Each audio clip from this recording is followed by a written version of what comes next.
Itu yang kita penat dengan Walaun ni kan. Dia tak tahu. Lepas tu duk buat pala tahu. Duk sebar dengan yakin dan bangga je kan ni. Satu contoh kena bawa ni. Berita yang keluar. Thai PM reject Anwar call for 10 PM ceasefire tonight. Dia nampak perkataan call.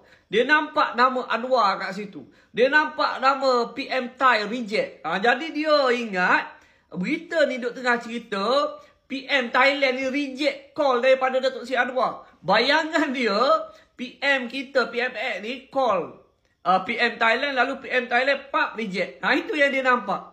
Lepas tu dia sebarlah dengan yakin dan bangganya. Duk tunjuk dekat grup WhatsApp, duk tunjuk dekat medsos kan. Tengok ni, memalukan. PMX punya call kena reject dekat PM Thailand. Walhal kalau kita baca betul-betul kat sini, dia tulis Perdana Menteri Thailand menolak seruan daripada Datuk Seri Anwar untuk buat genjatan senjata malam ini. Itu maksud dia, bukan reject call. Apa kebebal sangat ni. Kadang tu aku pun penat tak habis-habis duk memperaja kedunguan. Tapi yang jadi masalah kat sini, dalam keadaan dia duk buat benda ni, dia tak sedar langkah dia, impian dia tu adalah impian yang sangat memalukan. Bila dia ternanti-nanti gagalnya plan damai ini. Plan damai ini dicipta untuk apa? Nak bagi dua negara ni boleh bersatu, boleh berdamai untuk apa? Untuk selamatkan nyawa rakyat yang tidak bersalah dan tidak berdosa. Itulah yang nak dicapai oleh Datuk Seri Anwar ketika beliau menjawat jawatan sebagai pengerusi ASEAN.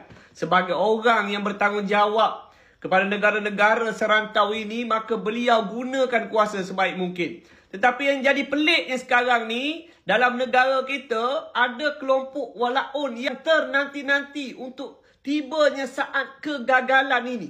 Apa benda kau ni? Kau dah hilang rasa kemanusiaan ke macam mana? Sepatutnya, pemikiran kita atau mindset kita ni tak kira lah pemimpin mana. Asal saja dia buat benda baik, kita kena sokong. Kita kena puji. Sebab langkah dia tak ada langkah yang baik. Tu baru betul jadi manusia. Yang jadi masalah ni sekarang ni, apa saja yang dibuat oleh Datuk Seri Anwar semua jadi salah. Walaupun benda tu betul. Walaupun ia sangatlah bermanfaat kepada rakyat. Inilah masalah dia. Kalau pemimpin kau dulu tak buat, tak berani ambil langkah, takkan dia kau nak salahkan Datuk Seri Anwar yang mengambil langkah ini? Kan? Dah kau sokong pemimpin yang tak buat kerja, makan gaji buta. Dalam parlimen pun tak masuk.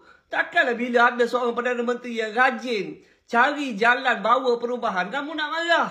Sampai satu masa aku dah tak boleh nak faham bagaimana cara Walaun ni berfikir. Kan? Sampai tahap dia rela sokong orang yang ditolak di negara dia sendiri. Bekas general yang mana negara dia sendiri, rakyat dia sendiri tolak. Tapi itulah yang menjadi pujaan kepada Walaun setelah dia keluarkan kenyataan bantai Datuk Seri Anwar. Semurah itu perjuangan Walaun ni. Boleh jadi walak sampai tahap itu. Aku pun tak faham. Assalamualaikum. Ciao.